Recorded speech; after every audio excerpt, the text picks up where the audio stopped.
Hey everybody, back with another video. This is another episode or whatever video in the Sencore tube restores. So I was able to pick it up, and this is going to complete the whole set. I haven't done reviews on all of them yet, but this is a Sencore CR70. If I can open the thing, and I haven't tested it or anything, but this is what it looks like. Got it off of eBay for a decent price as far as tube restores go. I think it was like maybe $100 or something like that. Close to 100, maybe 120, 130. You could probably get them cheaper, but I wanted to have this one. This will probably be my backup restore going forward. We'll see. And we're going to do a review. I'm working on a make tracks project that you can clearly see from the tube. So I have a tube that I want to test, and we will put it on the CR70, do some pre-checks, make sure that everything's good, and compare it to the CR7000 as well. Alright, one thing I noticed already is the adapter is definitely different on the CR70 from a CR7000 as well as from a the CR31s and stuff like that, the other Sencores. I do like the fact that it has this little holder. That's pretty nice to hold the pages so you can actually see the pages of the manual. The foam behind here is totally disintegrating. You can see that it's like kind of on the book. So I need to take this book off. Hopefully. Let me think. I guess the book is actually stuck on to that cover there, because both of them look stuck on. So I don't know if it's supposed to be like that or what, but it looks like it is. It's kind of stuck all the way through and difficult to, yeah, it must be stuck on, because there's the first page of the book as I'm trying to talk and do this simultaneously. And it also doesn't look like it's very easy to drop this thing down while doing that. Alright, inside here we got stuff like all falling apart. The foam is completely disintegrating. I'm going to need to clean that out with the adapters. It feels sticky. There's foam sticking in there. But it does have, yeah, look at that. Has a universal adapter, which is nice. Yeah, that foam is gross. I'm going to have to clean that out and make new foam, probably holders for it. Alright, it was a pain in the butt. Took me, I was watching games here, but football games. I had to remove the, if I zoom out a little bit, remove the book that was stuck on there, take goof off there. It was all jacked up in hot side here, sticky crap all over the place. Got it all cleaned out, all the sticky stuff removed. Gonna cut some new foam here in a second, and also remove the actual unit there.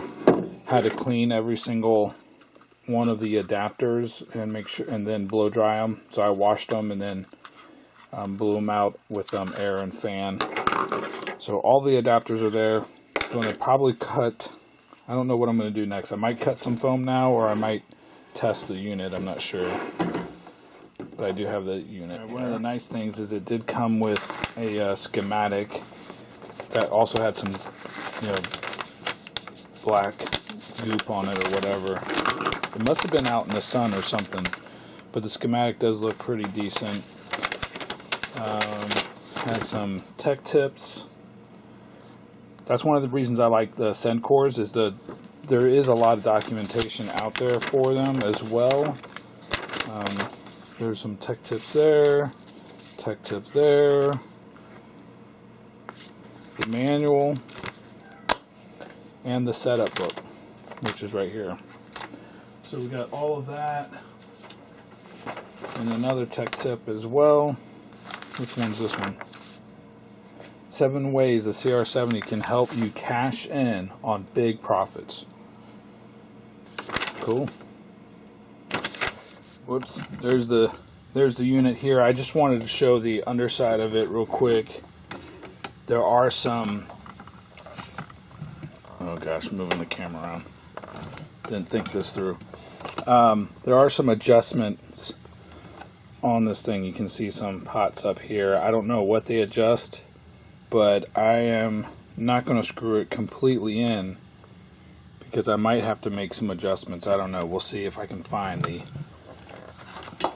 test setup or field test for CR70.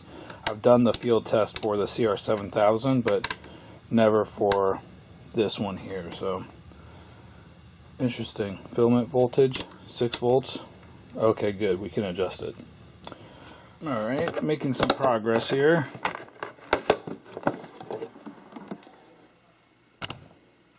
Right there, and there we go. Use some foam, put some stuff in there. It's good enough. It's not perfect, but it's good enough. I still have this thing here, but it's got glue and crap all over it, so I got to clean it off and then glue it to the back side probably. All right, let's see where I don't know where we were at, but I basically found this field test, CR70 field test. It says use the universal adapter like you have here and set our CRT restorer up for the universal adapter, which is filament volts 1, 2, which is kind of interesting about the CR70 is to avoid using so many adapters, they basically let you choose what pins the filament voltage is on, or what pins G1's on, or what pins G2's on, what pin K is on, all through the restorer itself. Instead of having it being hardwired with the adapter, you can actually use more adapters and kind of switch it around, because I think there's like 14 pins or something on the adapter.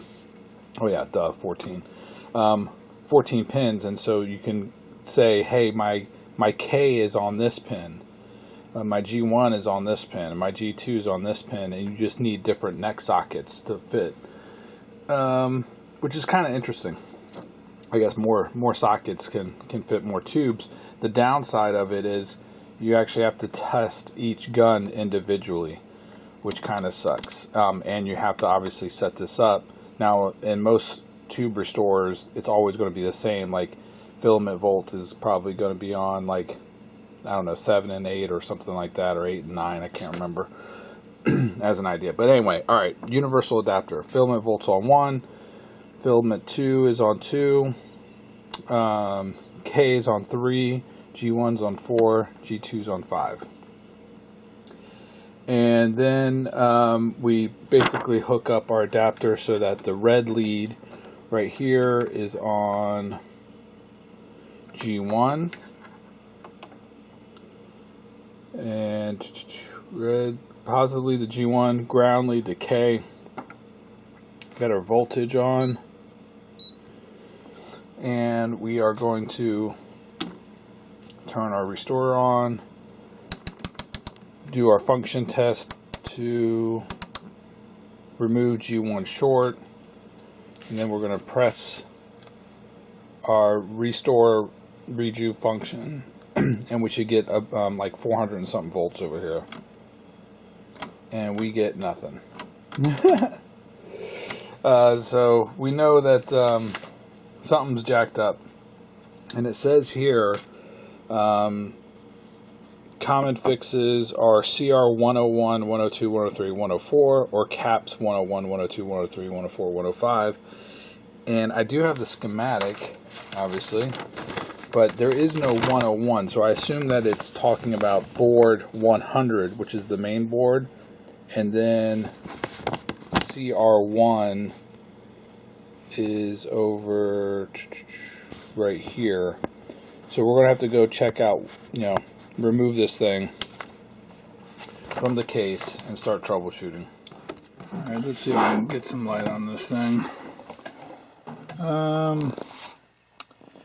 So this is the main board down here, Oh, there's a shadow that way. Yeah, right, like that. That's the main board, and it's these caps here. I'm trying to figure out the best way to get this thing out of there so I can look at it. I think it just screws in. But I'm going to have to take that out. And it looks like a pain, honestly. I don't think there's a... Yeah, I'm going to have to take it out to kind of screw with it. So let me go ahead and do that. Alright, I have the board out. I actually measured some of the what did I measure? Some of the diodes there. CR1, 2, 3, 4. I measured the caps. The ESR is not great, but they're still measuring okay. It's these caps. This is the high voltage section is over here. So this voltage is coming in from the transformer. I don't know if I power it on like this, if I'm going to be able to measure voltages or get anywhere.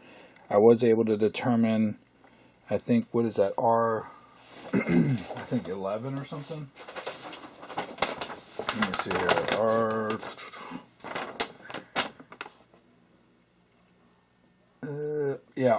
R11, I think, is a ground. None of this is tied to the chassis ground, which is weird. But anyway, I'm going to try powering it on and seeing what we get here, which could be crazy.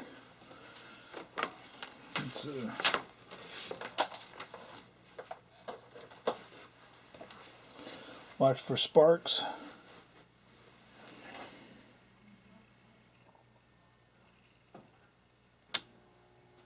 Okay, I hear the transformer on. I want to come to one of these. Yeah, no voltage there. No voltage there.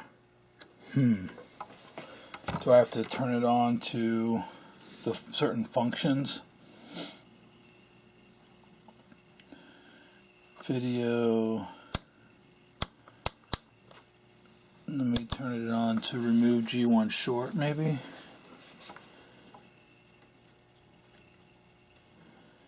Nothing.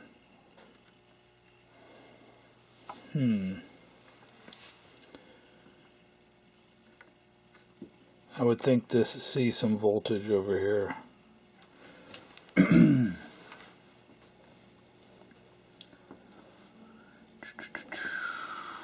Maybe if I do emissions, do I get...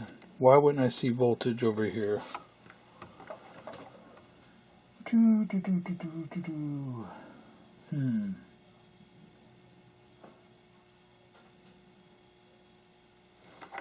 Alright, let me inspect this a little bit. Alright, I'll try to hold the camera here still.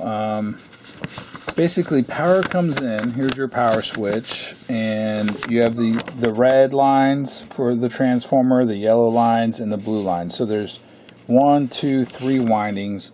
The blue winding comes down to the switchboard or the 200 board and provides the power for the filament voltage, and that's working correctly. I'm able to measure, 6.3 volts and adjust the filament voltage fine, no problem. Then the yellow winding comes in and goes through CR5, CR7. Hopefully you can see that okay. Let me use this right here. CR5, CR7, 1N404s. There's a 78 L15 and a 79 L15 that create 15 volts and negative 15 volts, or regulate maybe. I don't know what those are, but I guess they're regulators, because it's coming in. It's probably like some AC voltage goes through these diodes, these two capacitors, C6 and C7, gets regulated. You have plus 15 and minus 15. Now that's probably, it looks like that's for some of the shorts or something. It comes over here, I see IC3. Anyway, that's testing fine as well, and I'll show that in a second. But what's not testing fine is the high voltage power supply. And I have tested these, not all out of circuit, but at CR1, some of them I pulled. CR1 and in circuit they test fine. CR2, CR3, CR4. I did not find or test this CR6. I don't know if I should just have power, you know, without any of the switches or other functionality happening here. I would think so. Like, it's coming off the red winding, and we'll measure that. Coming in like some type of, you know, bridge rectifier type of thing, I guess. 1 and 406, 2 capacitors, C2, C5, C1, C3, C4, all of these capacitors and these resistors, and that's bad. And the other thing that's bad is IC6 and IC5, pin 14 on these are supposed to be 5 volts, and it's reading 7 something volts, and I believe that might get regulated by this 2N3904. I'm not positive about that. I gotta look into that. But anyway, I'll put it on the tripod, do some measurements real quick, and go and just at least show you where I'm measuring stuff. We can do this in this tight area. So first, I'm going to measure the red transformer voltage, if I can. Oh, helps if I turn it on. Alright, it's on. The red winding. Where are we at?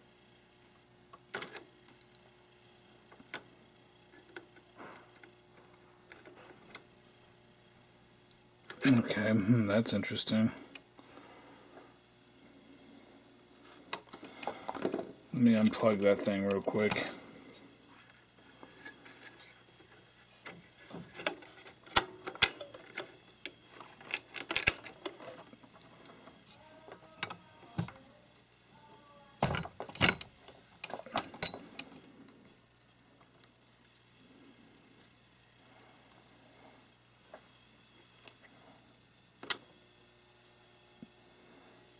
Okay, so the red winding, what are we getting? About 9 volts AC, 9.5 volts AC, and the yellow winding, 22 volts and 9 volts. Alright, let me plug that in.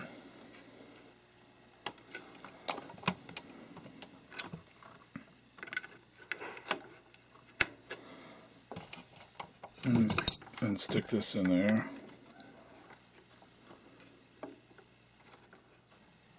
And I should definitely still get the same voltage. Wacky, why am I not getting any voltage? Is this transformer bad?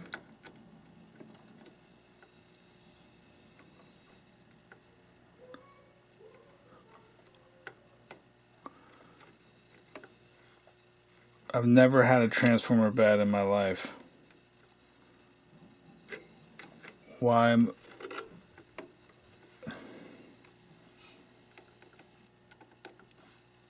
Okay, I get the 22 volts.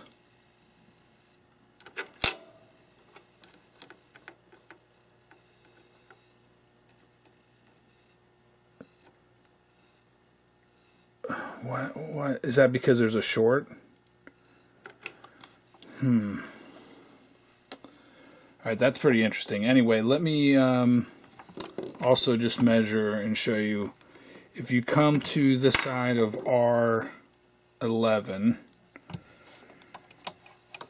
right there, go to DC, put our ground on this side of R11, we can come to, hopefully you can see this okay, there's these 2 capacitors, C9 and C8. One of them is going to be negative 15, one of them is going to be positive 15. We get about 14 volts, almost 15. And then if I come to the negative lead of C19 as a ground point, and then go to measure pin 16 of IC5, we're getting almost 8 volts, which obviously isn't ideal. Same with pin 14 of IC6. and I'm going to look those up and see if that's the voltage input, and if it is, that's obviously bad. These chips might be bad now. But it's interesting that I don't get my 9 volts AC. I don't know if that's a transformer issue or what, or if there's a short in this high voltage area. Well, Houston, we have a problem. We have an open winding, it looks like. Here's my yellow winding on the ohm meter. About 2.8 ohms. That's something you would typically expect on a secondary. You know, somewhere around like 0.8 to a few ohms. And it's infinite resistance on the red. And I measured the blue, I unplugged it, and I get about 1. I think, did I get 1 ohm? Let me just do it real quick again.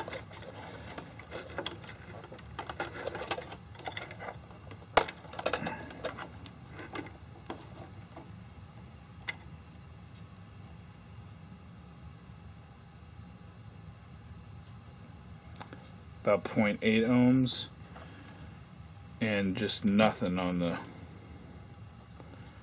red. It's open, and that's at least one of the reasons. I mean, there could be other things wrong with it, but that sucks donkey. Alright, unfortunately I put everything back together because I need I'm stuck. I mean, I need a transformer, and I don't know where I'm going to find one of those at, so I figure I publish a video even though I didn't fix it, because I'm on the right path to fixing it, and it probably needs a lot more work. It's unfortunate. So anyway, if somebody knows of a transformer or knows what kind of transformer that is, let me know, or what the voltages that it outputs are. That'd be helpful.